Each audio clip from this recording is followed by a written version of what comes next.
Hey guys, in this video we're going to take a look at how you can allow restrict suggestions and content from calendar and shortcuts for the app on the iPhone 15 series.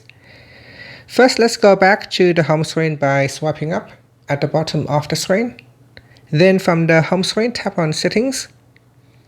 Now in the settings page, we scroll down and from here tap on calendar.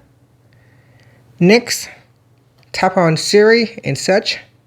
Now we go to the suggestions section. In here there are 4 different types of suggestions which you can control. Show in app, show on home screen, so tap on the toggle button to switch it off or turn it on. And then you got suggest app and suggestion notifications. And down here it says allow suggestions and contents from calendar and shortcuts for the app to appear in the app, in search, in widgets, and as notifications. These suggestions and shortcuts are based on how you use the app. And that's it. So make the necessary selection.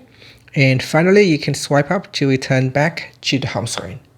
Thank you for watching this video. Please like and subscribe to my channel for more videos.